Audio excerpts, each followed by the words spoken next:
Night by Zons. The time has come. On the air since 2009. The independently produced, non-FCC compliant champ of video game talk podcasting. Here comes Tiger Claw Radio. Here's your host, Critical Failure.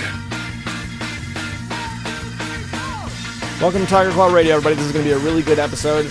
I guess you could call it a van cast, but it was more of a captain's log. Junior here was playing some games, and I wanted him to be able to continue, so rather than sit down and do it at the computer, I did the captain's log here in the office, and I kind of went through the games on the shelf, and I felt like it was a really strong bit. That went 35 minutes, so we're going to get to that in a bit. Let's start things off with a chip tune. This past week, I was really heavily into Battle of the Bits. I did a submission.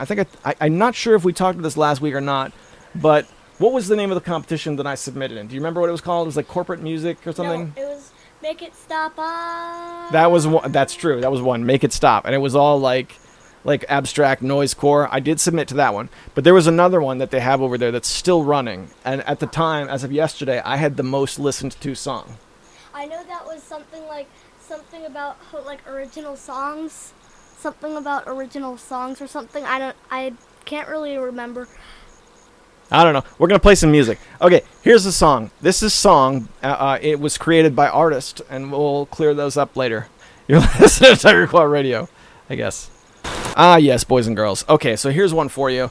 I actually deleted... It looks like I've deleted my folder filled with songs from Battle of the Bits. I was probably trying to clean up my desktop. So since I don't have anything handy, I dug into my archive, and this is what I have. This is an early version of one of the songs off of Scoops the Robot from Starship Amazing. It's just entitled New Scoops Song. It was a demo dated 10/10/2009 that Derek Alexander sent me directly. And I can't remember why he sent it to me. I was talking to him about something at the time, and he knew I was an enormous fan of his music. So he was like, here, check this demo out. And since there has not been a Starship Amazing song in 5 years, I'm just going to go ahead and play it. And I'm sorry, Derek. Please don't be mad. This is Tiger Claw Radio.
Back again in the studio. That's Starship Amazing when they were at their absolute peak Oh my gosh, I was such a huge Starship Amazing fan.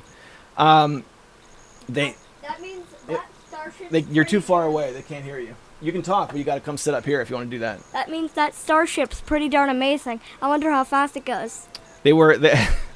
So they had that was when they had 3 albums out at the time. It was one that was called "The Power of Science is Staggering," which was just a line from a Pokemon game, and then there was 2 ones that were earlier than that, and then there was another one that was like a B-side tracks, and I wanted it so bad, but I didn't even have a working PayPal at the time, and they wanted a couple of dollars for it. So I wrote out to them and I was like, look, I will send you guys a money order in the mail if you just like shoot me over a CDR or just send me a zip file filled with MP3s, and they did it.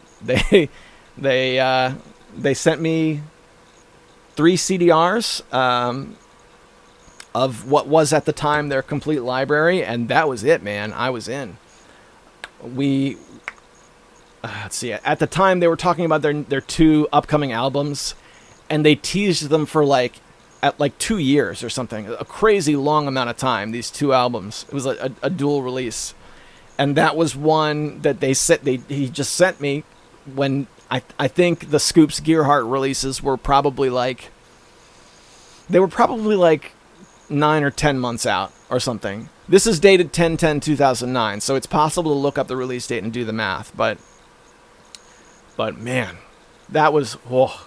I know that the stuff that they did after that, they cleaned up their sound and they went towards a more conventional electronic sound, like higher quality stuff. But their earlier roots music, I think, that was the stuff that drew me into electronic music. Like, I'm still into electronic music today because of Starship Amazing's early work. Interestingly enough, when I first found Starship Amazing and I burned their CD for The Power of Science is Staggering, I didn't have any kids yet at the time, and I was like, man, I hope my wife doesn't catch me listening to this because this isn't hardcore. I was really into like hardcore punk at the time, and I was like, this is such a sharp, like 90-degree turn from what I'd normally been listening to. I was actually like, it was like guilty pleasure music when I first found it. Yeah. If I made a list of, not objectively best, but if I were to make a list of the top 10 most influential albums of my lifetime personally, The Power of Science is Staggering would be on that list. It would be like probably, I don't know, 5 or 6 most influential of all time for me personally. Still a great album.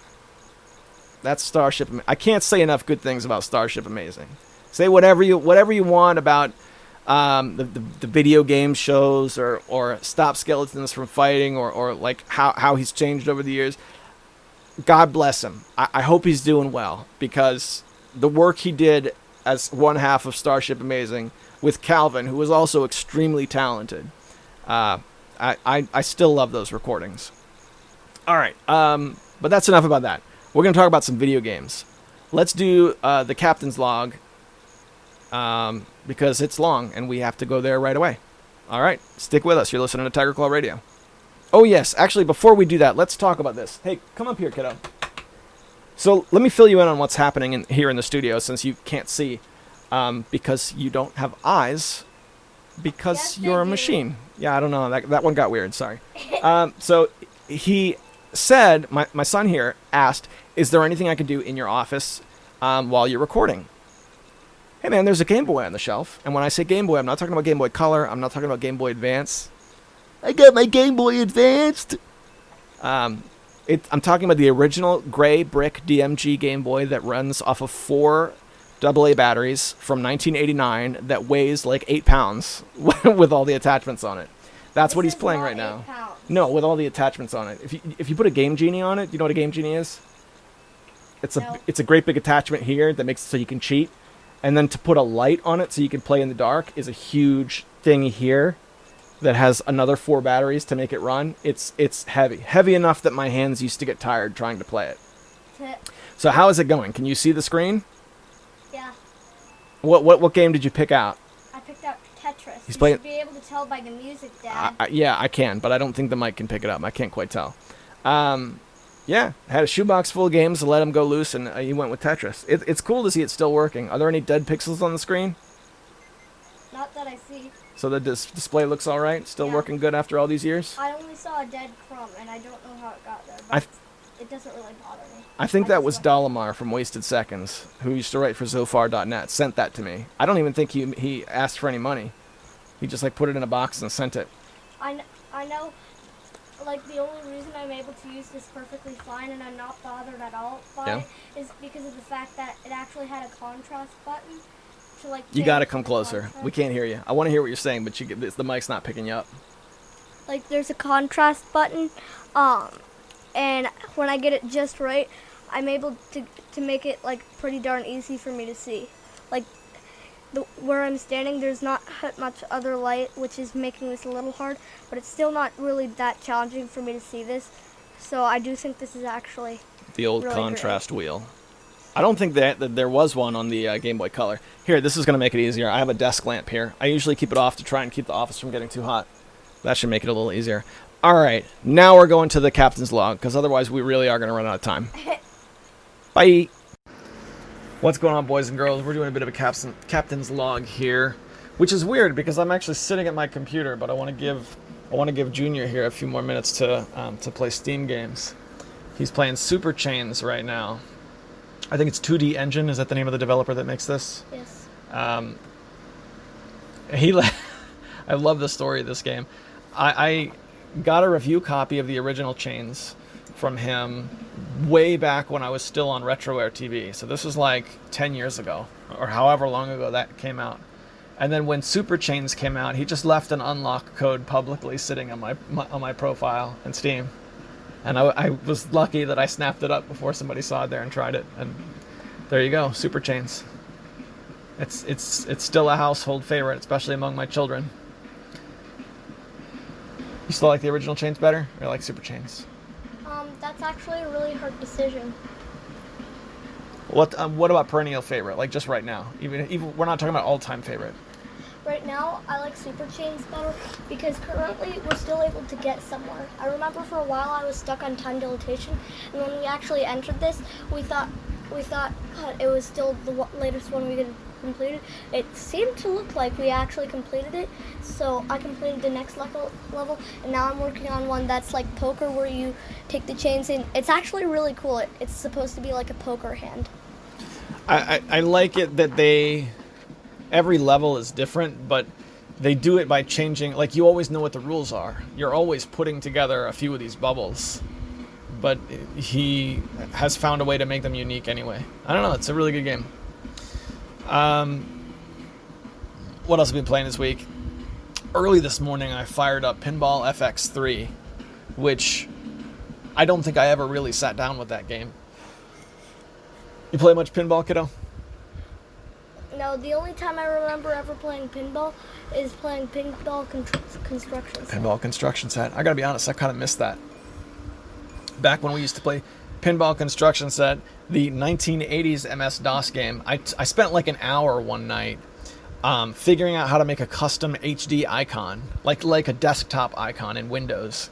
And I took a screenshot of Pinball Construction Set, and I made that the HD icon. And then I did a second one that was like the 1980s record album box art that Electronic Arts used to do in its early days. And I made that also a possible icon. That was a great game. But back when I used to play the Xbox 360, there was a pinball game. I think at that time it was just Pinball FX2 or Zen Pinball. The idea was they were charging you money by the table, and it all fell in the same program. And what I liked about it was I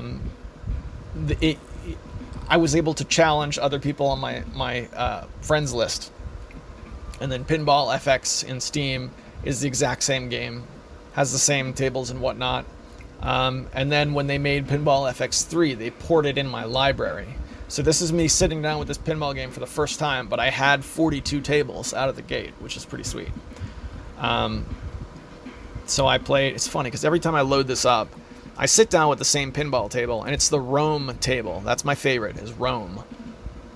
I played Rome several times, And then there is also like a challenge mode where you're playing against somebody online, but it's a saved online score. So it's not like a live game where you're playing in tandem with somebody. I got to do a challenge mode in, I think it was Ghost Rider pinball against somebody else and won really badly. It was pretty great. I enjoyed it. What's up, kiddo? You got something? No, not at least something specific. So the level he's in now, there's 2 cups filled with these colored balls. And the one on the right is the computer's cup. And the computer will draw a line matching 5 of the balls together. And each ball has a number in it. And the idea is it makes a poker hand. So right now, the poker hand it's making is 3 of a kind. So he's got his cup of balls, and each ball represents a playing card. And he has to chain 5 of them together to make a hand that beats 3 of a kind. It's at first it felt really easy. Just because the computer wasn't getting super lucky. Oh my gosh, that was such an incorrect statement. One thing I know for sure, every 10-year-old should have a firm grasp on his poker hands. That's sarcasm, by the way.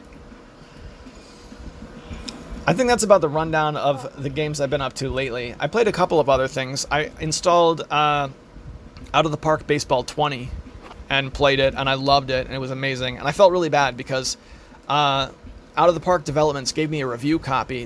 Had been giving me review copies of their games for years, and when they gave me Out of the Park Baseball 20, I never got around to reviewing it. So then when 21 came out, I didn't get that one. They took me off their list. And then I actually sat down with 20 and I was like, oh, this is amazing. They did a really good job. And I saw the trailer for 21 and that looks amazing. So, yep, Out of the Park Baseball. It's the same game every year, but they do a really good job making it better every year. So I like to make a completely fictional league top to bottom where I let it generate everything for me. I do a very small league, 2 different sub-leagues or 2 different divisions, each with 3 teams apiece. So it's very small.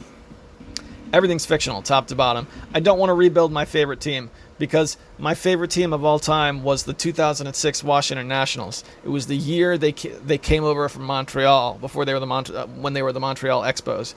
And you know what? We did very poorly that year. We finished with about a 500 season and we were last in our division. But it was still a lot of fun. I don't know. It was great. We were in first place at the All-Star break, and then we just took an enormous nosedive. No, that's gotta be a hurting nose. We were still getting the physical newspaper every day at that point, and we didn't have the internet, so I would bring the newspaper in and I'd look at the box score every single morning. I'd get it up. The rest of the paper could go in the garbage. The comics, the news, all that stuff. None of that mattered. What mattered was the baseball box scores. I was the biggest fan of baseball in that year, in 2006, than I was the rest of my life combined. Like, I bought baseball cards and everything that year. Good times. All right, how we doing now? Is that I'm trying to think if that's a good enough recap. I'm going to walk through them a little bit. You can keep playing. So let's talk a little bit about the office here in my games collection. One of the things I've talked about a bit is selling some games off and reading the comments that we're going to get to in the fail bag. I think that kind of spooked people a little bit. At least Sendu mentions it. None of the games that are important to me I got rid of. This was mostly about getting rid of games that are just taking up space. Perfect example. Ghost Recon 1 and 2 for the original Xbox. Are they bad games? No, of course not. I, as a matter of fact, had a blast playing the original Ghost Recon in particular. But I have it on Steam. You can get Ghost Recon on Steam at any decent sale for $1.50 tops. Less if you're patient. And when I actually sit down to play it, because it does happen, once every couple of years, Ghost Recon is just one of those games. I don't play through it, but I get it out and play it again to just relive those first couple of levels. I don't do it on the Xbox. I realized I was doing it on Steam. There's no reason to have 2 copies. So Ghost Recon 2, Ghost Recon Island Thunder, and Ghost Recon Desert whatever, I can't remember what it's called. All those are going to go. I have a little pile here that for my boy Sendu, once I figure out how to get them to him. It's got Ghost Recon, Island Thunder. It says Call of Duty Finest Hour for the PS2. It has Call of Duty 3. This is actually a really good game, Call of Duty Finest Hour. This one belonged to my brother. He used to play that with his kids. They had a lot of fun with it. My older brother is not one of these people that holds on to a video game collection and is very sentimental about it. He plays video games, but he plays them until he's done, and then he sells them. And he doesn't have any games that he's had for 20 years like I do. So when he finished up with Finest Hour, he was like, hey man, yeah, you can have it. Rock and roll. And I have held on to that for at least 10 years and have never put it in the machine, I don't think. No, that's not true. That's your Finest Hour. That, right there. Do you think so? Yeah. I think that's my hour of shame. It's a very shameful display. What's that? It's free real estate. Ah, okay. Just real out in the field. Or how? All right. So what's some of the things I let go? There were 2 things I let go that had some value. One was Tatsunoku versus Capcom for the Wii, which I let go for, I think the final selling price was $43 or something, $43, $44. I had it for sale for $65 for a while, and nobody was buying it. And I just decided I needed to let things go. The goal was not so much to get a big ticket price. The goal was to let things go. So I let it go, and it was picked up by a collector, and that's okay. Take your win. It's okay, man. So I let that go. Tatsunoku vs. Capcom was one that I got when the Wii was still online, and I got it 6 months before they shut the online down. So because of that, I never really got into it. I got it to play online. That was when the Xbox 360 was still the primary system that everyone was playing. So I figured, let's get something you can play on this other system where online is free. I don't even think I had a PS3 at that time. Yeah, and then that was the end of that. So Tatsunoko vs. Capcom had sat on my shelf ever since the Wii online shop, or online services rather, went down. I beat the level with flush against flush, except my flush had slightly higher numbers. They were all the same, except the CPU, who for the final number had a 7 and I had a 10. So it was technically high card because we both had flush, and I won by 3. Yes. 3 numbers, which I think is pretty funny. There you go. He's playing some chains. Playing some super chains a la Steam. So I'm off to the next. What was I talking about? I was talking about games I let go. That's right. Games I let go. So one of them was Tatsunoko versus Capcom. And the other one I think is a bit of a more interesting story. The other game I let go was for the PS2. It was called Clock Tower 3. Before I put it in its package, I took a little cell phone video of the case. My copy of Clock Tower 3 was an old Game Crazy copy. If you remember Game Crazy, that was the game store that was... it was an amalgamation of Hollywood Video, right? The Blockbuster Video competitor. Towards the end, in the last couple of years, they had half of the Hollywood Video was a game store. So it was covered in these Game Crazy stickers, but I don't think I actually got it from Game Crazy because the stickers were like $40, $35. There's no way I paid $35 for Clock Tower 3. No way. Clock Tower 3 I always thought was an awesome game, and it deserved way better than it got. People talked really bad about it because it didn't have a conventional scissor man, right? And some of the later monsters were kind of derpy. But the acid burn guy, right, with like the acid sprayer, and the hammer guy, the first boss, those were, at least at the time I saw them, they were pretty terrifying. But I hadn't played that game since my kids were born, and I didn't want to, and it wasn't given to me by someone who was special to me, you know what I mean? It was just something I got somewhere. So I thought, let's let it go. At first I wanted to keep it, but when I saw it was actually worth some decent money, I thought, I'll let it go for that. So I was looking around online, and it was, you guys know how I am when it comes to eBay. It's kind of hard for me to determine what the real prices are, right? I know the trick. What I've been told is you have to look at what things are actually closing at. Not what they're being listed for right now, but what the actual closing prices are for ones that really sell. As Jerry Terrifying used to say, I could sell this lamp for $1,000. That does not make it $1,000 lamp. That makes me a jerk. That's funny. Yeah, he's a smart guy. Yeah, so I put, long story short, I put Clock Tower 3 on sale for $50. It was an auction. All right.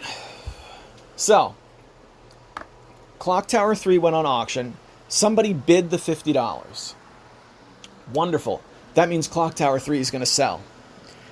After somebody bid the $50, somebody else offered a closing price of $65. That means you guys all know what that means, but I'm going to go through it anyway. It's a bid, but if you accept it, that means the auction's closed and that is the price and you're done. I took it, right? Because I figured it was more than I expected. It's $65. The price point I'm actually saving up for right now is about $400. I'm saving for a Behringer RD8, which is a drum machine. Just a fun little thing, whatever, it doesn't matter. Get the old games out, make some space, and it sounds great, right? It's my $65. So the guy I bought it from, when it came time to let go of it, I put it, I took a little cell phone video of it, which I haven't put up yet. I don't know if I will or not. I'll have to look at it and make sure there's nothing compromising in the video, because I've noticed every once in a while I'll take a video and there'll be like something crazy in it. Like I took a synth video just like 2 days ago of my synths running, playing a beat, and I was getting ready to put it on Twitter. And then I realized there was a sticky note on the desk that had like all my network security passwords on it. And I was like, nope, not putting that online. And that really happened. But anyway, so I was getting ready to let it go. And I got on my computer and I sent the guy a message, as I often do. Thanks for buying the game. It's all packed up and shipped. Just wanted to give you a heads up to say thanks. Enjoy your game. It's a simple little email. Sometimes I even copy and paste it if it's a small cell. But I've noticed that these little emails are one of the things that separate me as like an eBay hobbyist from like a big eBay shop, right? People tend to enjoy working with other people. So like, yeah, okay. So I sent the guy the message and he responds. I wish like I made more of an effort to reach out to this guy, but he was like, I'm a huge collector. Thanks so much for giving me such a great price.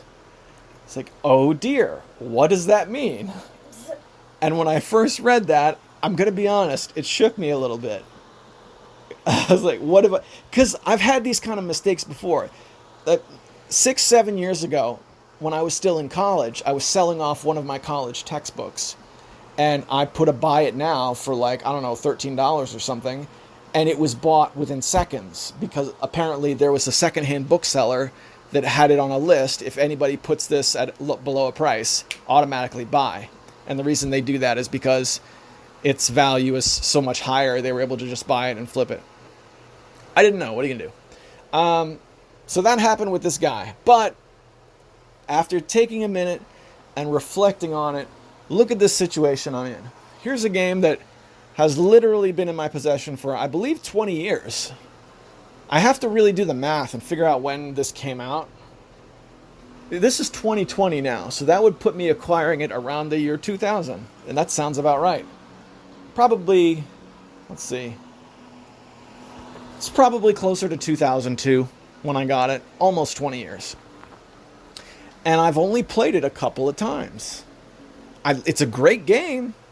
I am bad at it. It's the kind of game that I would watch a Let's Play. I don't know. I have good things to say about Clock Tower 3, but I let it go to this guy. And to that guy, you know what? Have your win, brother.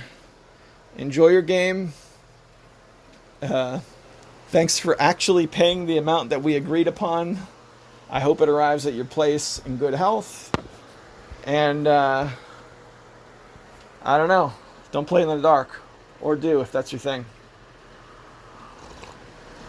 So those were the two big ones that I let go that I think were noteworthy. Those were the ones where the buyers really treated me like I had something.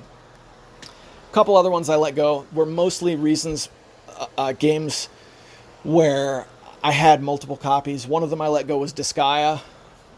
I think Disgaea was the only one where, like, it was given to me by somebody I care about. My older brother gave me the original Disgaea.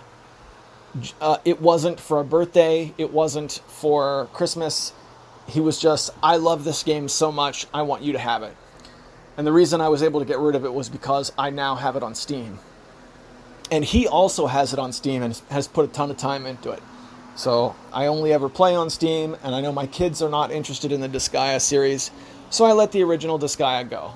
Not for a ton of money. I think it sold for like $10 or something. But Disgaea is a legit game.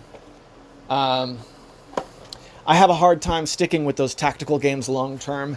The only tactical RPG-ish type game I've ever been able to revisit consistently is the original XCOM.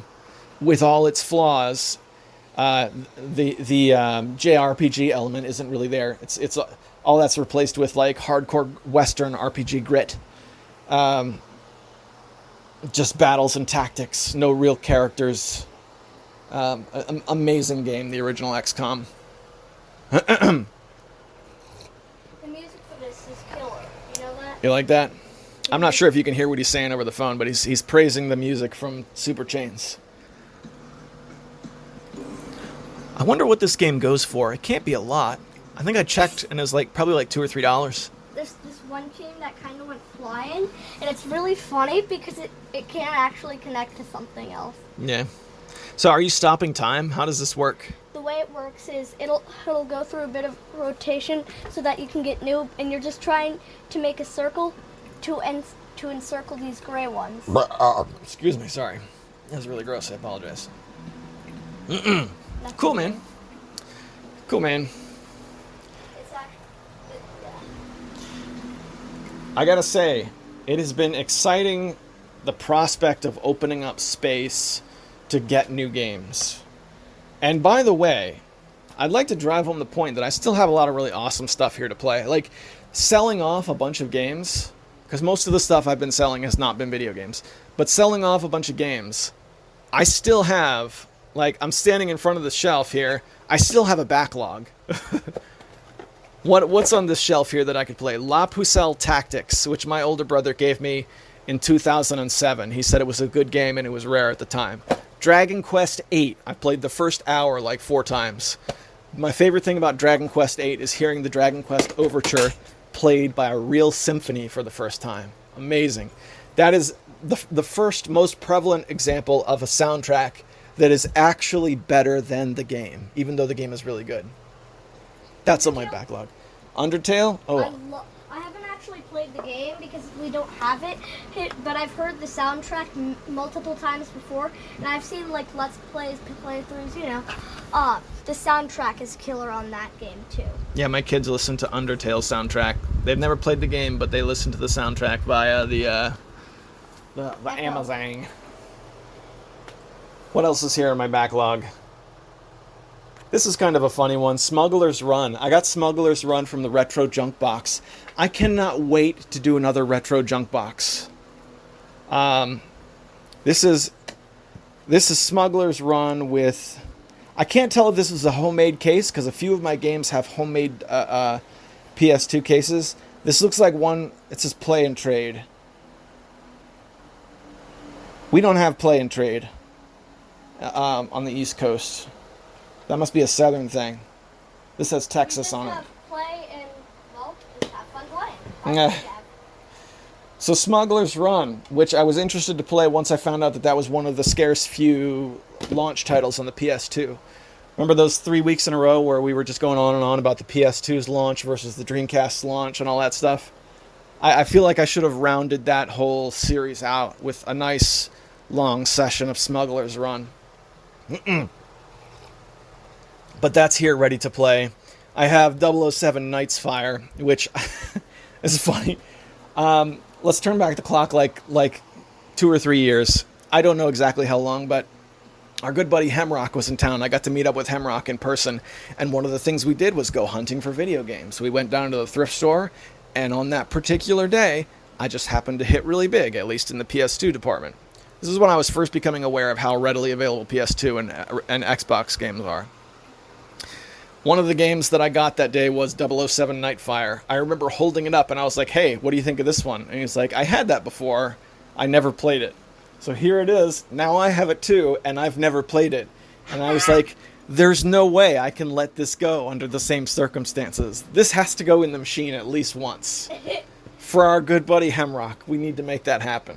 That's pretty great. Yeah. So, again, I still have a backlog.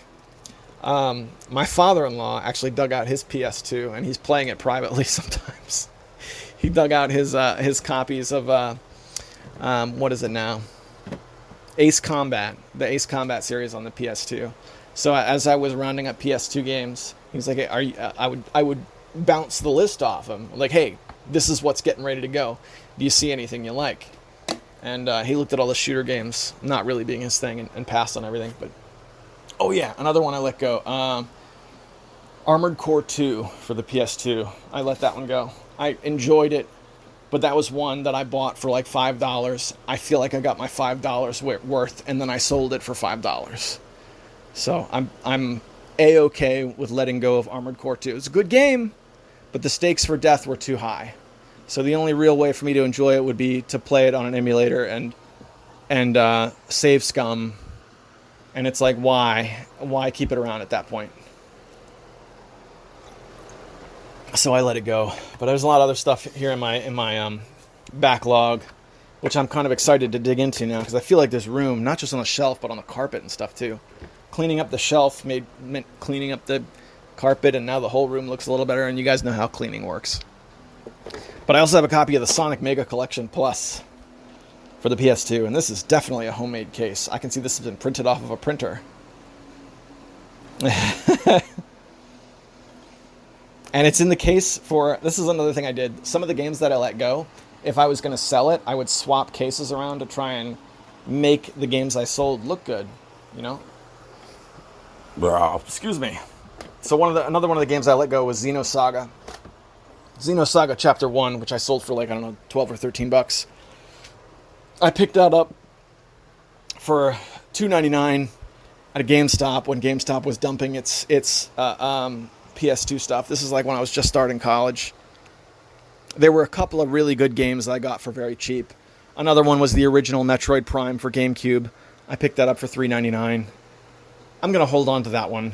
I never really did take the jump into GameCube. I have a Wii that can run them, but I never played my GameCube games very much. King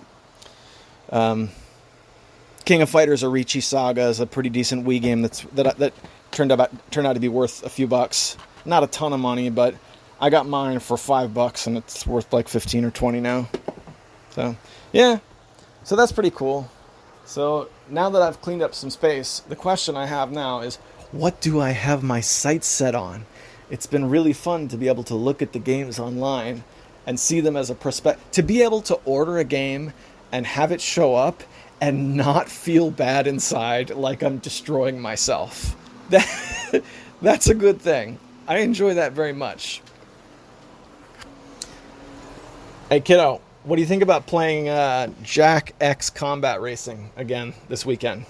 Again? What do you mean again? We played this once when I ordered it, and we both really liked it. I think I remember that. This was an instance where we put this game in, and we were like, this is going to be the game, man. This is a lot, and we were both into it. And it ended up not being the game. It went back. It was the game that sat on the shelf with the other games. Really? And did not get played. But it sat off the shelf really nicely since it was technically the game, man. Yeah. The reason I got Jack X Combat Racing at the time, kiddo,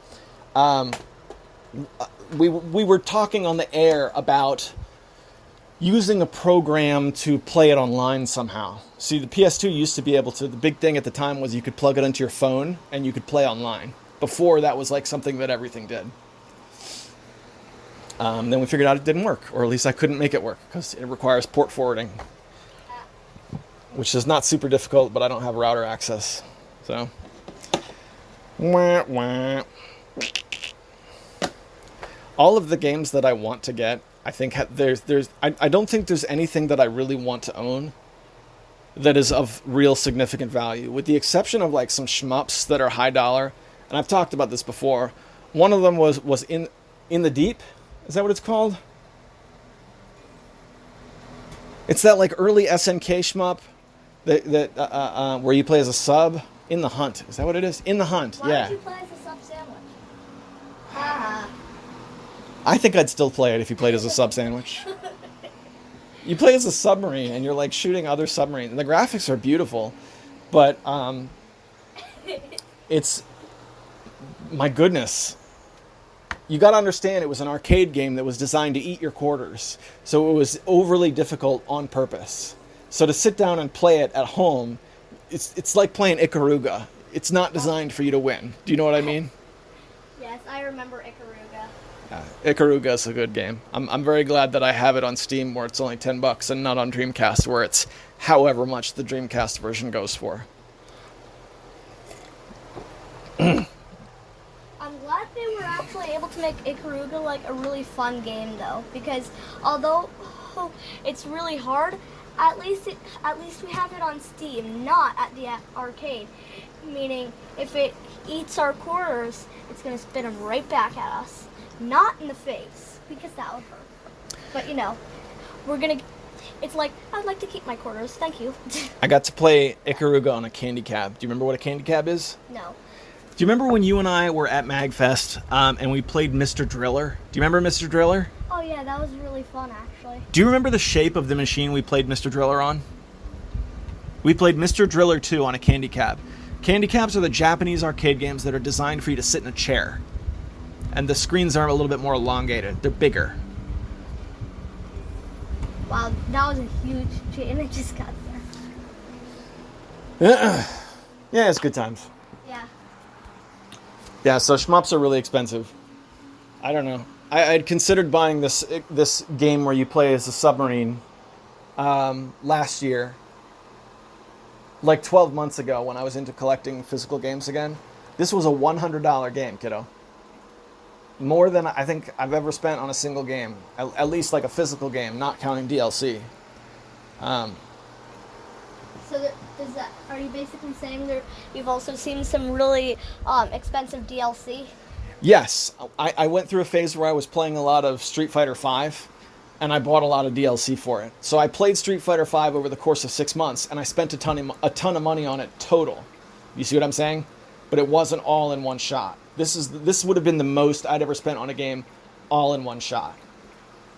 As far as I know right now, the most I've ever spent on a video game at one time that I can think of is Wizardry for the PS2, which I bought at $50 or $60, and then I bought a memory card that was new off the shelf at the same time so I could play it. I just remember the ticket price being $80 to play Wizardry at 2. To play whatever the Wizardry is on the PS2, and not playing it all the way through because it turned out to be, it wasn't a bad game, but it just turned out to be very slow moving.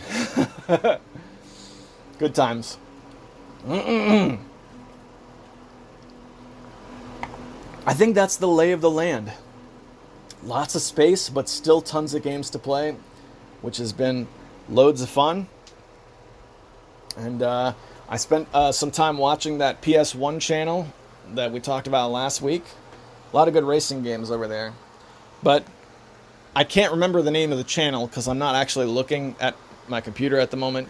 And I think it's appropriate because I can't remember the names of any of the Japanese racing games I saw over there either. Basically, the core of the story is I saw games. That's the whole story. All right, how we doing? Cool story, bro. Cool stuff. Yes. I think that's about it. I think that's the update. I'm looking around to see if there's anything else that had like secret hidden value that I was ready to let go of. I have my PS1 games, Japanese games. I had still been buying those. Those are like my most recent acquisitions. All of my big box PC games are staying. I cut down my PS2 collection a wee bit. I cut down Wii games a wee bit. Here's something you might get a kick out of. I had a box of games that was getting ready to go.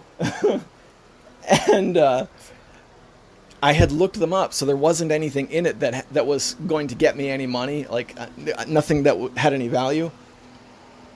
But when I put the box together, it didn't go all the way out right then. It needed to go all the way out right then, and I didn't end up doing it, so I ended up taking all the games out again. So I guess I'm kind of glad I did. Some of the games I have in here are good and should go to Sendu, assuming he doesn't already have them. Sendu, let me know if you have any of the following. Devil May Cry for the PS2, Devil May Cry 3 for the PS2. 1 and 3. I don't have 2. These were games I bought back when I was doing that clipboard thing where I came up with a shopping list and I would spend a month trying to get those games. Didn't jive with them. I was glad I got to play them, but I had my fun. They're ready to go. Devil May Cry 1 and 3. Prince of Persia, The Sands of Time. I honestly don't remember how I got a hold of that. I have Sands of Time on Steam. That one's for the Xbox. And also Ratchet and Clank Going Commando. Those are 4 games that I'm letting go of that are not going to fetch me any cash. They could go in a box along with Ghost Recon, Call of Duty, and Ghost Recon. And go all the way to your place. Are you forgetful? Because I heard you say Ghost Recon and Call of Duty both at least 3 or 4 times. Look at this stack of games, kiddo. Oh. You see? So you have multiple of each game. No, they're multiple games in a series. There are 2 different series. There's the Ghost Recon series, and there is the Call of Duty series. And those are 2 different series. Does that make sense? You with me? All right. Yes, I'm technically with you because I'm in your office. Okay, boys and girls. We did 35 minutes. I've given you the update. At this point, I don't have anything on my wish list when it comes to video games. I've been loving looking around, just taking it all in. And when I actually play, I'm just playing my Steam games. But it's been awesome to enjoy what I have and not be so much into let's acquire all the things, which has been super cool. So with that, I'm going to send you guys back to the studio, which is crazy because I'm only like 2 or 3 feet from where that is. But when I arrange time to go there, I will see you there. Oh my gosh. We are 45 minutes in. Look at this. More than that. 48 minutes in? Golly. If you're still with us, thanks so much. Let's take a minute to thank the sponsors because you fine gentlemen are amazing people for helping keep TCR alive. I try to get the podcast out early as a perk for supporting. When it gets done on time, it goes right up for the sponsors. I also read their names off on a hall of distinguished gentlemen, which we are going to do right now. They are Hemrock, my good buddy Hemrock, EmeraldRangers.com. So thankful to still be affiliated with EmeraldRangers.com. These people, of course, we're talking about Sendu and his company and his folks. They have been enormously patient with me. I'm still on staff as a writer, as a shard level writer, which means I do an article once a month, but I have not done an article in quite some time. I have a Saints Row 2 article almost completed, but sounds like the been a little bit. writer's been torn to Yes. So big props to EmeraldRangers.com for all the help. Those people, particularly our good pal Sendu, amazing individuals. Also Tecmo Balls, Dorabka, Konstantin Kelman, and Eric Controller. Thank you all so much. I hope you're having a good time. All right, we're 50 minutes in, but we're just going to do it all. I'm not cutting anything from the schedule. We got something in the fail bag from Hemrock. We got a bunch of comments over on the YouTube channel. We're going to have a lot of fun, which is great because I don't have any more chiptunes to play, I don't think, without getting weird. So let's start with what Hemrock had. I'm going to jump over to my Gmail account. Give me a second. I'm going to fire up Thunderbird, the Thunderbird mail client, because after all this time, I finally got off of web-based mail, and I'm using a real email client like a big boy, which is great. Highly recommend it. And it makes everything so much more difficult. Oh boy, I'm so sorry. Why am I doing it like this? It's better. Honestly, the real reason is because it's better for managing multiple email accounts. Doing the record label community modular and electronic, I opened an email account, gmedemos@gmail.com, and now I can monitor both of those. Oh, what have we got? Somebody reaching out to me right now? Yeah. I just got game over, and I think everyone's... You gonna try another game? Games. Yeah, dig through and let me know what you find. Tetris is a fun game, but But it doesn't always like grab you for. You gotta talk. You gotta talk over here. I mean, like Tetris is a fun game, but it doesn't like grab you and keep you playing it for a long time. At least that's the way it's been for me. Really? Sometimes when it looks really, really good, yeah, it'll keep you for quite a while. But because this is just the normal Game Boy, not anything special, just the Game Boy. To Dad, it's really special. I'm not Dad. I'm his kid. You can think it's yeah. not special. That's okay. As a matter of fact, that's one of the reasons I wanted to hear you talk about it. I'm just switching games. You're just switching games. You have the unique ability to look at these machines and not have the same sentimental attachment that I have. You're seeing the technology really for what it is in the context of our current day. So there's pros and cons to that. Of course, unfortunately, you won't be able to look at a game like Super Mario Land 2 and see it as a technological marvel, which it absolutely was at the time. But you also won't get hung up looking at a game that's awful. Like we used to play awful games thinking, well, I got this terrible game, but I'm not going to be able to get another game for 6 weeks. So I guess I'm trying to find a way to have fun with Bugs Bunny's Birthday Party on the Game Boy. Which is a real game, by the way. I never got stuck with Bugs Bunny's Birthday Party, but my older brother, who bought a lot of Game Boy games, not that particular one, but he had a couple of stinkers. Funnily enough, none of them are coming to mind. The big one that comes to my mind is Bill and Ted's Excellent Adventure, and because we were disappointed when we first played it, but it ended up being good later. All right. I am having difficulty pulling this email up, so I'm going to abandon Thunderbird email, and I'm going to go back to the web client like I should have been in the very beginning. I'm afraid to actually pause this and cut it out, because I feel like if I stop the recording, it's not going to start again. I'm going to get distracted. Something's going to happen. Yeah! Gentlemen in Space are... Okay, Gentlemen in Space. I want to talk about this on the air for just a quick second, Hemrock. Hemrock and Darabka. We've been playing Sid Meier's Alpha Centauri for years. How long have we been playing Sid Meier's Alpha Centauri? Long enough that just recently we started a new email chain because it was taking Gmail forever just to load our email chain because it had hundreds of responses. Yeah, we're working on getting that back on track. I can't recommend it enough. Get a play-by-email game going. I'm playing a game now that I think I've heard Dad talk about before called Marble Madness. That's a great game. Yeah. Let's rage. You're going to try... Go for At least I think this is going to be some kind of rage game. Ultimately, yes. Yeah, ultimately. Meaning ultimate rage, even worse than normal rage. Oh boy. You're going to get through the first level, easy. The second level, if you push, you'll figure it out pretty easy. And the third level, I think, is where you're going to get stuck. So my dad had that game for the computer in the 80s. He had... the computer version was sold in a record album. Like a record sleeve, because they wanted to treat the developers like rock stars, so they sold it like it was a rock and roll album.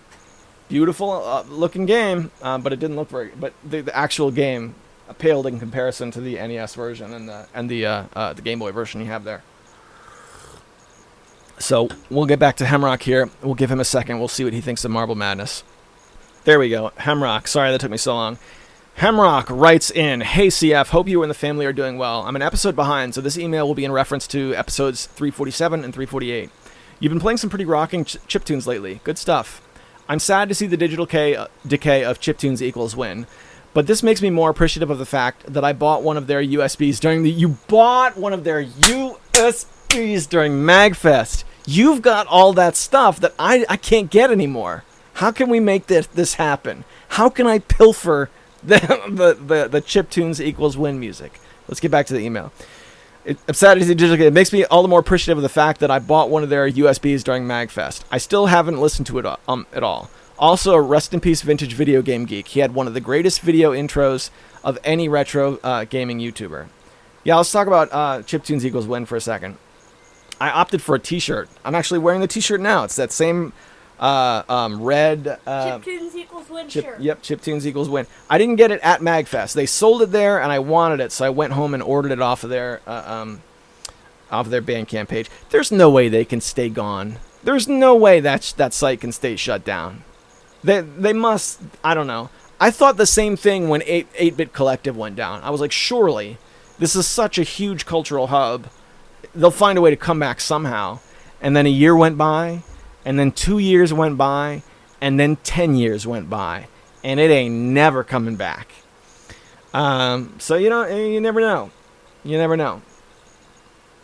I was lucky enough to meet Glowmag at MagFest that same year, who was a big-time chiptune maker, and he said, I talked to him about the 8-Bit Collective, and he asked me what my handle was, and I was like, man, I was downloading your tracks 10 years ago. I was really excited to meet this dude. And he was telling me it's such a shame that site sort of collapsed on itself and all the stuff that happened. I had no idea what stuff happened. But yeah, I don't know. That was a good time. I was really happy to meet Glowmag. That was cool. All right, let's get back to the email. Speaking of digital decay, it seems to be accelerating. I believe YouTube just went on a purge about a month ago. One of the YouTubers I enjoyed found himself in the crosshairs and lost his channel. Have you been able to back up the TCR archive? Yes. Just quick break to address this. I did back up and date stamp the TCR archive. Also, everything that's been put out since the return... No, not since the return. Everything that's been put out in the last 12 months, I also have locally. So I have the entire backlog dating all the way back to 2009, minus a couple of lost episodes. Then I have the other stuff separately. And also, Alex Swingle posted 2 videos on his YouTube channel that he called Tiger Claw Radio, like, episodes this point that. They're like little bits that he had that were extinct that he put up on YouTube. So big props to Alex Swingle for doing that. So if you want to see some unique extinct Tiger Claw Radio content, head over to Alex Swingle's channel and check those out. All right, let's get back to the email. So Phantasy Star Online 2 is an 80 gigabyte download with possible rootkits. Yeah, I'll pass on that. Though the game does look pretty cool. Yeah, it does. It does look pretty cool. I'm looking forward to sitting through a Let's Play on that one. A few episodes ago, in response to my last email speaking about the Dreamcast launch, you questioned the idea of having RPGs at launch. I want to mention that the PS2 had 4 RPGs at the North American launch. This is where we're going to have some tension here. Are you getting it? Stick with me, Mecha Menace. Stick with me, Mecha Menace. He says 4 RPGs at the North American launch: Evergrace, Orphan, Summoner, and Eternal Ring. But with that said, I don't think having 1 or 2 RPGs at launch would have saved the Dreamcast. My point is that it has been done, and Sega was capable of delivering it if it had been a priority. Okay, so let's return to some of the points that were made in those handful of episodes. When you say having at launch, are you talking about day one games? Or are you talking about the library as it existed within the first year? Because if you look up a list of PS2 launch titles online, you're going to get a list of first-year releases. One of the points that was made on the air was the actual launch library that weekend was very scarce, and it was more scarce than most people remember. Probably because the PS2 was one of those launches where the actual machines were in high demand, and a lot of people who wanted them had to wait for them to be available to everyone, right? So if you were John Q. homeowner and you weren't following video games very much and you just wanted a PS2, you didn't buy it that weekend. You bought it 3 months later. So there was 3 months of releases, right? So if that's the way you acquired your PS2, what you'll remember as the launch library is very different from what that actual first weekend had. Now, me, along with a few of you listeners on this show, were there on that first weekend. And our pickings, I seem to remember being very slim. Now, I didn't look at a huge catalog of games because I was just along for the ride. I was a lot younger at the time. My older brother bought the system and picked out the games and did everything. All I really remember was I remember Madden football, and I remember hearing about Dead or Alive as a launch game, but not actually getting it until later. So that's a clarification I'd like to hear your thoughts on, but let's get back to the email. My point is that it has been done, and Sega was capable of delivering it. if it had been a priority. Yeah, I think that the last sentence there, if it had been a priority, I think you hit the nail on the head right there. I think a lot of that was Bernie Stoller's direction. I don't know, man. Software development, even just competitive capitalism, it's a complex beast. And you're talking about at a time which, the golden age of capitalism, I think of as the 1980s, the golden age of consumerism, rather, I think is a better term, was not far behind. And we still had enormous shopping malls and things like that. It was weird. I think these types of products were able to be a little bit more larger than life than they are now. Maybe it just feels that way because I'm getting older. But I look at like the Xbox One or even the new upcoming generation. I look at the PS5, and I don't think the PS5 can touch the cultural impact of... Well, it's not fair to compare it to the PS2 because that was enormous. But even the Dreamcast, which we all remember as a system that, died before its time. There's no way the PS5 can touch the cultural impact of the Dreamcast. There's no way. It's just the world has changed since then. I'm not talking about the differences in the Sony company, whether or not they lost ground against XYZ competitor. I'm just talking about what happens when a new system is released. There's just no way. All right, but let's get back to the email because I'm starting to go on a tangent.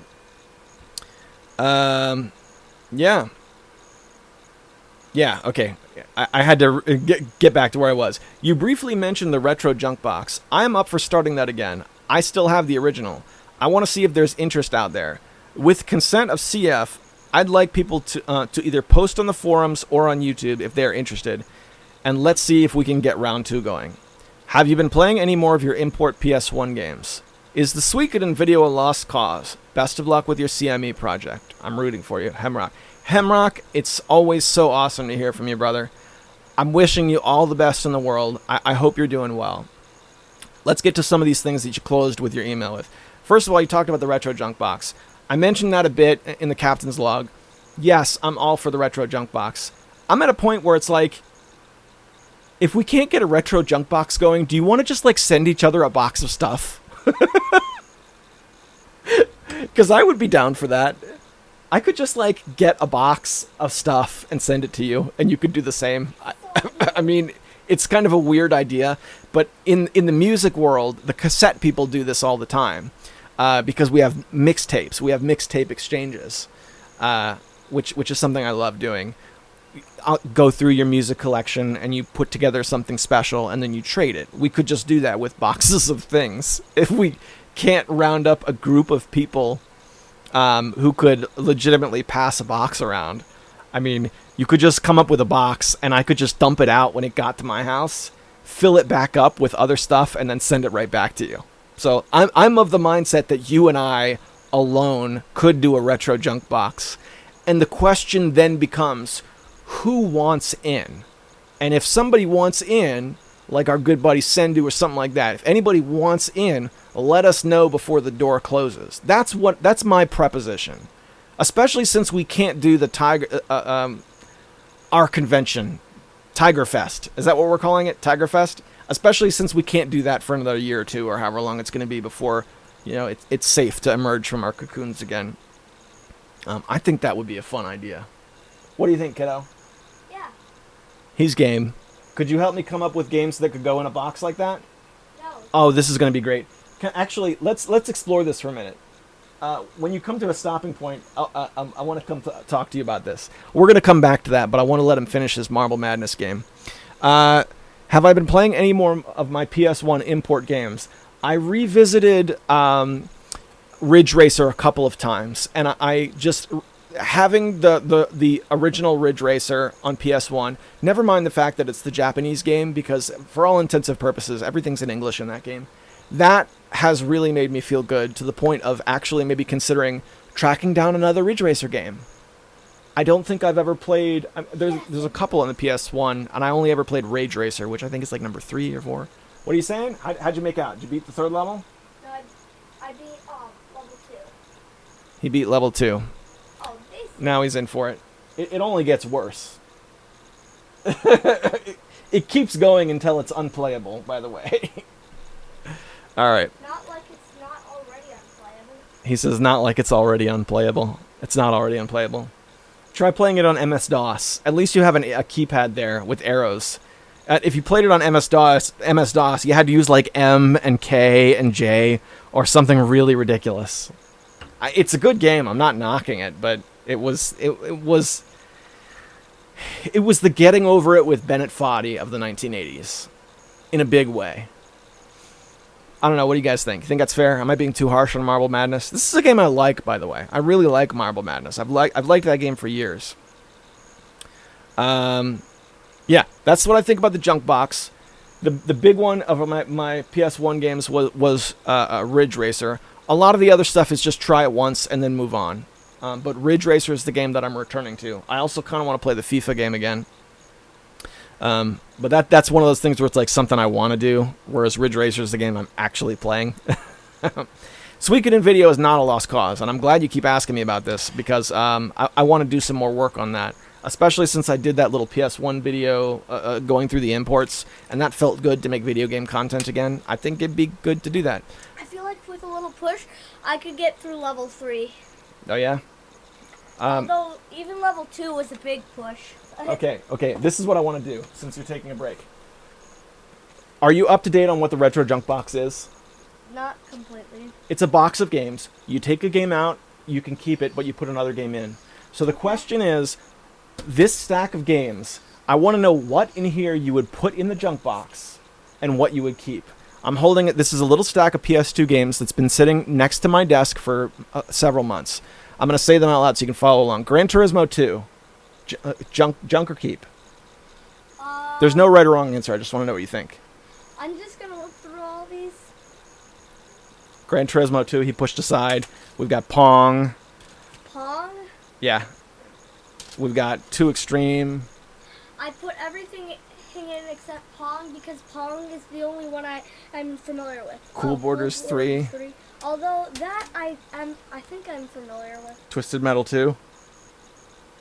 What? Answer before I tell you. This is it's racing, but you don't race to the end. You shoot each other. All the cars have guns on them. No? Junk box? Yeah. This one actually turned out to be worth money. This is like $20 or something.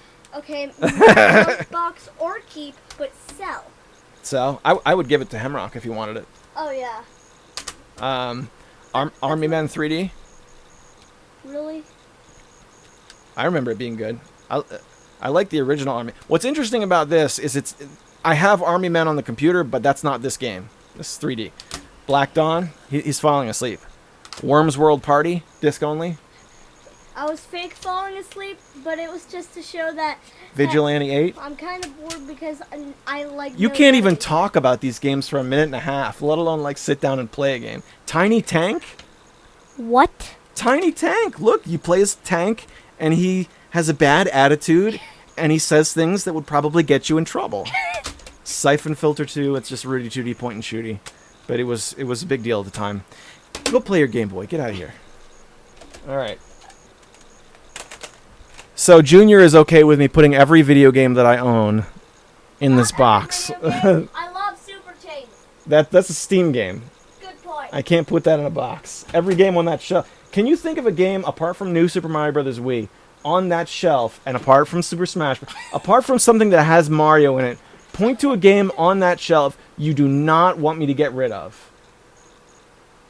Let's see. I should be able to find something. He picked up my wife's picture. She doesn't go in the box. It's funny, he's looking. He can't find one. Magic the Gathering Battlegrounds. Yeah, get rid of that. Sims 3, get rid of that. Anything that I'm not familiar with, I'm going to thumbs down. Just to give you an idea, he looked at the Dead or Alive Ultimate Collection. He put his finger on it, and he was like, nah.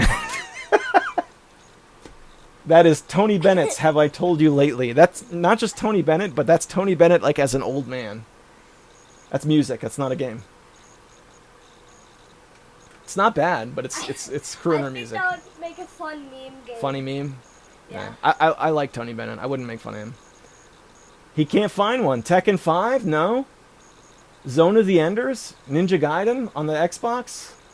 Burnout? I never played Burnout. I've never played it before. It's up there. Trackmania Sunrise? Yeah, that could go in the box. Trackmania Sunrise. I love that game. That's like an old version. Actually, I haven't played that game at all, but since it has the word Trackmania in it, it's going to be great, and I can technically say I'm familiar with it. I tried to make it work. I couldn't. That one actually probably could go in the box, and it'd be fine. Do we not agree on anything? I would keep Trackmania if it worked.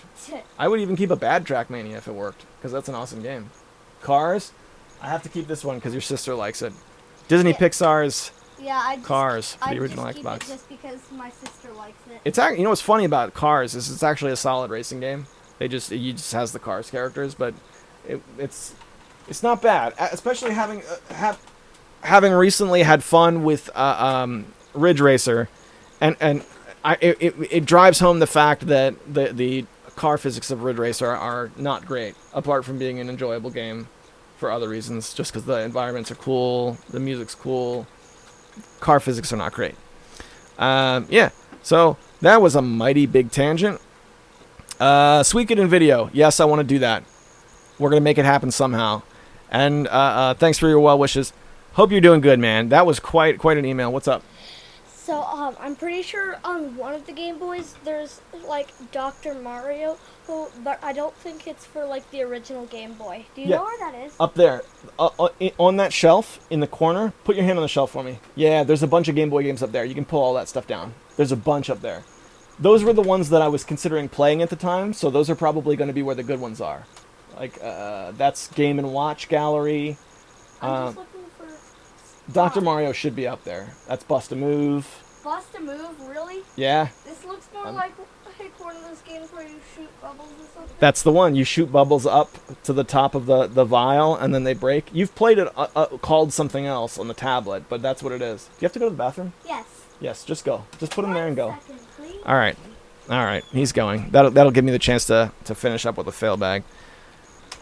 Jumping over to YouTube. My goodness, what an episode. What am I doing here? What am I doing with my life, boys and girls? It's just me and my computers and my boy trying to sit out this crazy thing, passing time at 9:05 p.m. on a Friday night. I really ought to turn the recording off when I'm doing this, but again, I'm afraid that if I do that, I won't come back. I'll just be gone. And the next time I sit down to record again will be Monday morning, and I want to be done with that happening. This is a nice jumbo episode, as my thanks to everyone who's been patient with me. Okay, now I'm in. Let's turn back the clock. We got a few. Thank goodness. Thank you guys so much for your comments. Let's start with Desm101. My boy Desm, who commented like right out of the gate, just because he's awesome. 18 minutes and 49 seconds in. Wow, Vortex. I never hear people talk about that one. I remember it was supposed to be like a follow-up to Star Fox. It was hard as heck, but I liked it. I love Stunt Race FX. I wish we got a sequel or at least an update to the original that runs smoothly. Couldn't agree more. 45 minutes in. Yes, I know about Brain Dead 13. I have it on my 3DO drive. It's pretty great if you're into those Dragon's Lair style animated FMV games. A couple of things. Dragon's Lair.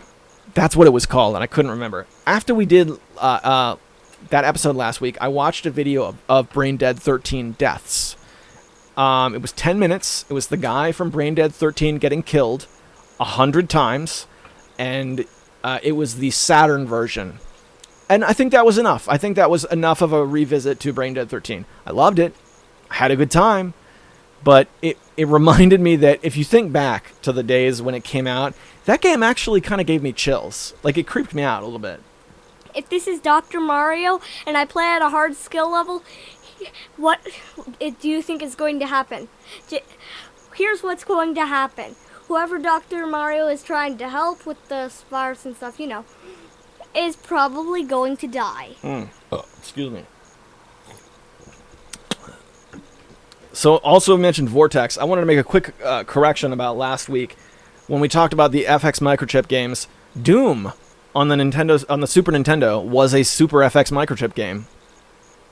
And I remember that slogan because the commercial for Star Fox, there was a lady in voiceover in the background saying, "Made with the Super FX microchip." It was really just like an expansion chip on the board, which has been done in video games throughout the lifespan of cartridge gaming. Pitfall 2 on the Atari 2600 had an expansion chip on it. That's why it has music. But the way they marketed it made that stick in my head. So several of the games had this Super FX microchip slogan on the wrapper, on the label. But Doom is one of those games that uses a Super FX chip. Yeah, Vortex. I wouldn't mind playing it again, but I remember it. I remember getting stuck, but still thinking it was a worthwhile game. Desm, hope you're doing well. By the way, Desm, the opening track on your album as Searcher, the opening track is just a few listens away from becoming the most listened to song on Community Modular and Electronic. Right now, the most listened to is one of the songs on my PO Jams. It's like the first or second release on CME, but you're about to dethrone it. So, if you want Desmond to come out on top, head over to the CME Bandcamp page and listen to his album. What's up? What are you going for now? All it's doing is it's trying to show the Nintendo. It's glitching out. This is the way the old Game Boy system worked. The readers weren't perfect. It works more like an original Nintendo. Every time you turn it on, it's not going to work. Some of the games, I mean, I'm blowing on it, which you're not supposed to do. The best thing to do is to get a Q-tip and wet one end, and then you clean it out, and then use the dry end, and then you dry it out. I actually have Q-tips in the bathroom if you want to go get one. I'll keep trying in the meantime. Can you wet one side and bring a Q-tip in? Okay. Great, thank you. That's actually why there's Q-tips in there, is so that I can play my cartridge games, not so I can clean myself. All right. Where was I? Yeah, Desm 101. Okay, so next up is Death Adder. He writes, I recently got an N64 EverDrive for my Xbox Live, and my Xbox Live runs out in 3 days, so I might not be on Dead by Daylight for a minute, but we'll be popping Genesis soon enough. The Game Pass has nerfed games with gold so hard that I no longer White Knight Xbox's $60 online fee. Speaking of Microsoft sucking, 1 second, almost. Thank you. I'm sending this from my phone like a zoomer due to an hour-long Windows update. Death Adder, I got you beat, brother. I'll tell you what. My wife got me an Xbox Live Gold Pass for Christmas like 5 years ago, and it's still in my desk drawer, and I've never used it.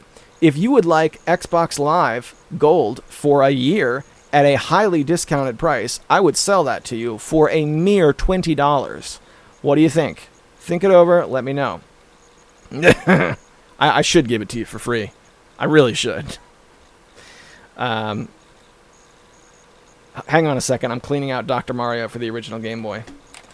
Give me a second. I want the sound to happen on the air. Oh yeah. True story. My older brother had a Game Boy when I was in 3rd grade, and I took it to school with me once, which was bad because I was an awful person, and I turned it on in class thinking that the sound was all the way down. What I actually had done was turn the sound all the way up, so that coin sound, ding, that went off in a crowded 3rd grade classroom in 1993. When the Game Boy was a few years old, but it was still expensive tech. And thankfully I didn't get in a ton of trouble because looking back, the teacher didn't want to get involved, so she was just like, here, let me have it. It goes on my desk. And then she just gave it back to me at the end of the day. She didn't like, we're going to call your parents or any of that stuff. Could have got in big trouble, but that really happened. So that sound, oh man, you have to imagine, it was like quiet working time, right? And everybody's heads were in their desks. You know, people were working on their papers, and this everybody instantly knew what that sound was. It was devastating. devastating. And that's how I ended up with a career in construction.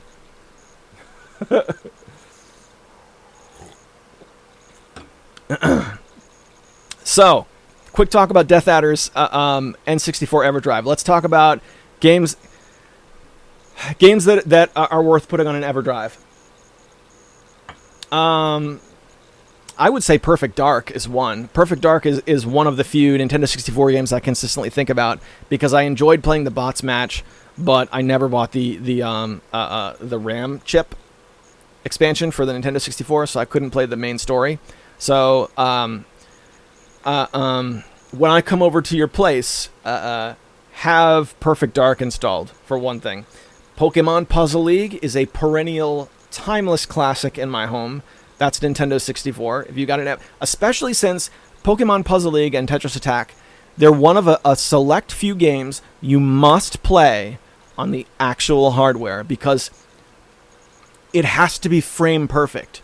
If you're dropping a frame in Pokemon Puzzle League, you cannot play it the way we play it here at home. You will lose. No frames can be dropped, no latency. You can't use a wireless controller. You gotta be hooked in. You gotta play it legit, as least as legit as you can. So Pokemon Puzzle League is a great one. Even if you don't like Pokemon, my goodness, just the puzzle game is a really good game. What's another good Nintendo 64 game, kiddo? One of your first ever favorite games was Diddy Kong Racing. Do you remember Diddy Kong Racing? Yeah. When he was 2 years old, before he had the understanding to really grasp a video game, we turned on the Nintendo 64, which had Diddy Kong Racing in it. Now, if you remember, the first thing you hear when Diddy Kong Racing starts is children laughing, right? And he was 2 years old. He heard the children laughing, and it made him scream. He loved it. He screamed and jumped up and down. You remember that? That was when you were 2. You were kind of too little. No. He doesn't remember. And that was his first ever favorite game. So Diddy Kong Racing, that's another favorite in our household, though it's been many years. That's a few. Also, Jet Force Gemini is one I always go back to. I revisited that. That's another good one to put on there.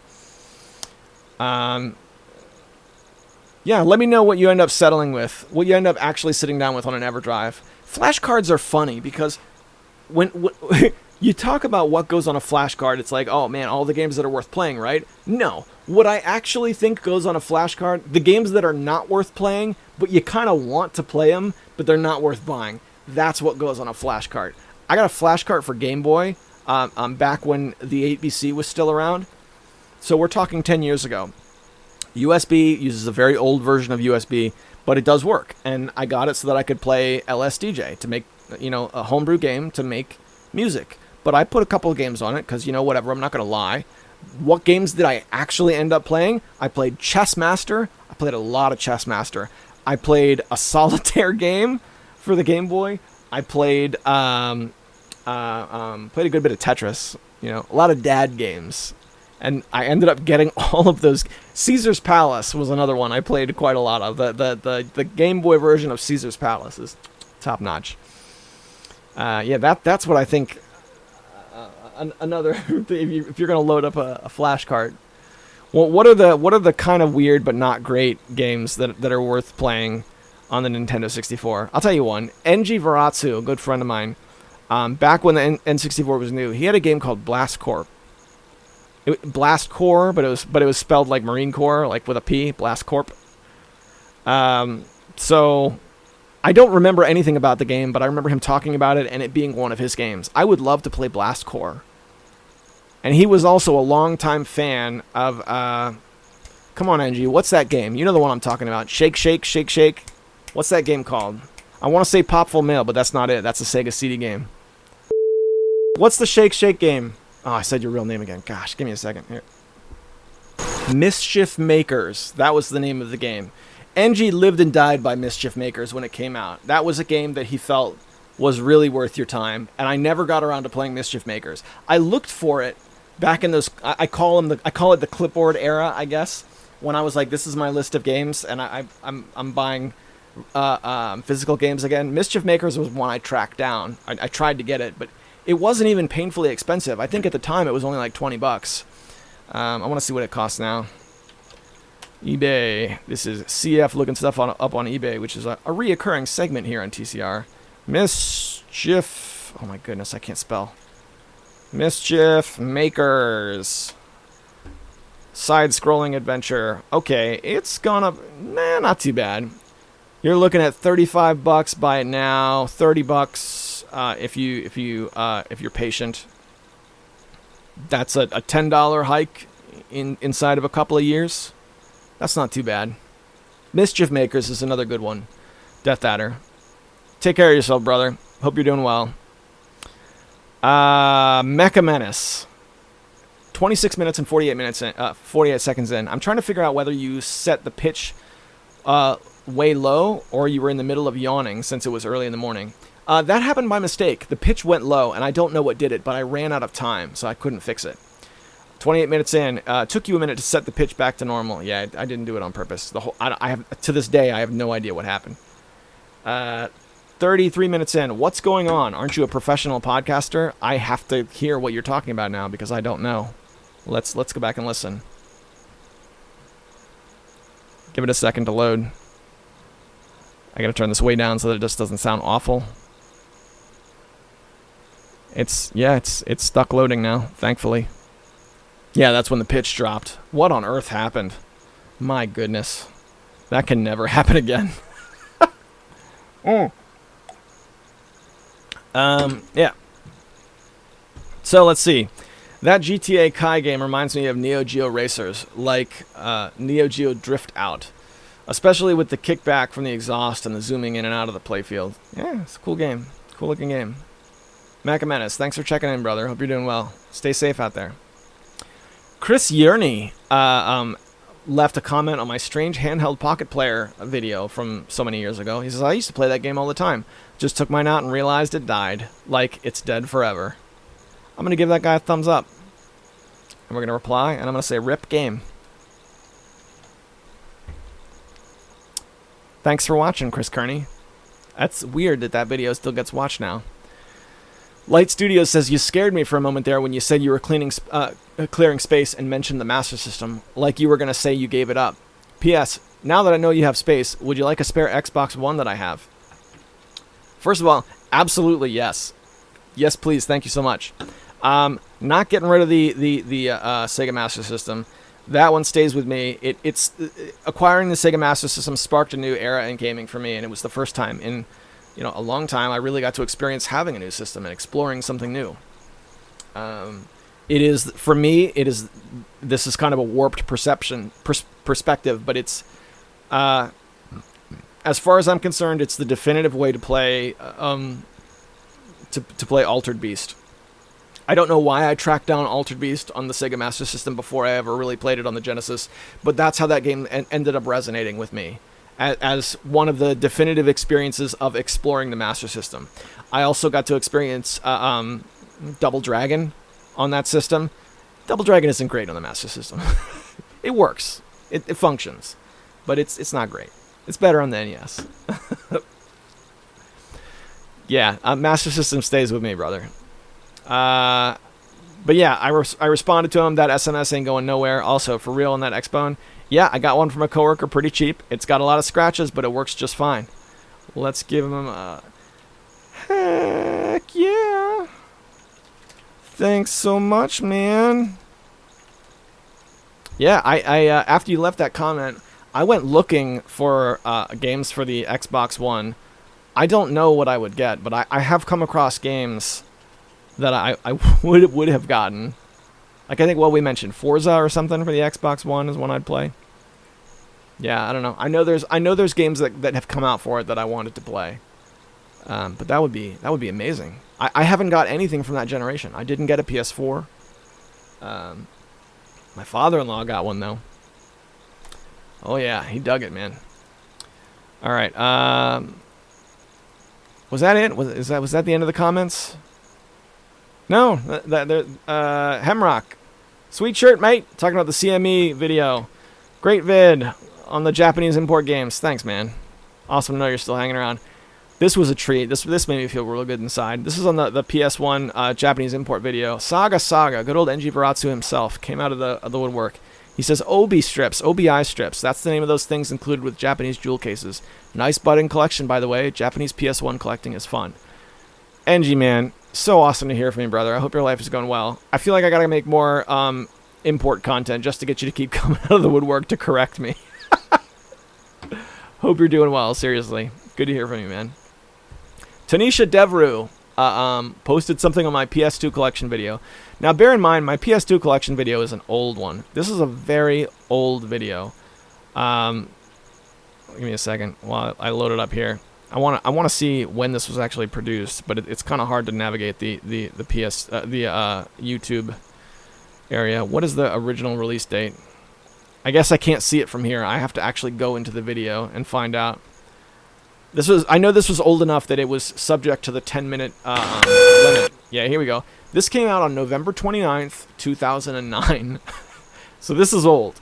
It's been watched 8,411 times, which to me is a lot. And apparently people are still watching it, so thanks so much. I'm glad I have this now because my collection has been pared down just a wee bit. And yeah, some of those games I can see on this shelf, even though this was filmed in 2009, I haven't played those games since shooting this video. Yeah, so this person writes, did I actually read the comment? Great PS2 games collection, and thanks for sharing your video with me. Clappy hands, heart, heart. So that's it. That's the fail bag, and that's TCR for this week. We are an hour and a half in. This has been a jumbo episode.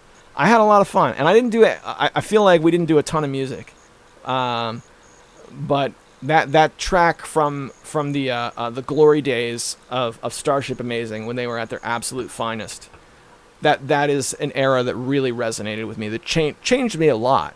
You know, if you go back and listen to early Starship Amazing now, it sounds like a lot of FL Studio songs. You know. But there wasn't a lot of... I didn't have access to a lot of that at the time. I didn't. And it was huge. Really was huge. Alright, so I feel like I'm going to be missing something if I don't dig out Dave's song to close the show. You guys know what that sound means. That means it's time to close the show. Thank you so much for listening. Whatever it is you're doing out there, whatever it is that you're doing to keep yourself busy with, however you're earning a living, whatever problems you have... don't let them beat you. Keep trying. Even if you don't come out on top, even if things don't turn out the way that you expected to. As the great Captain Picard once said, sometimes you can do everything right and you can still fail. That's just life. It's what happens. But you gotta keep coming back for a second helping. I don't have any real wisdom to give you apart from I'm rooting for you. I really am. Keep at it. Make this next week a real good one. And I'll see you next week.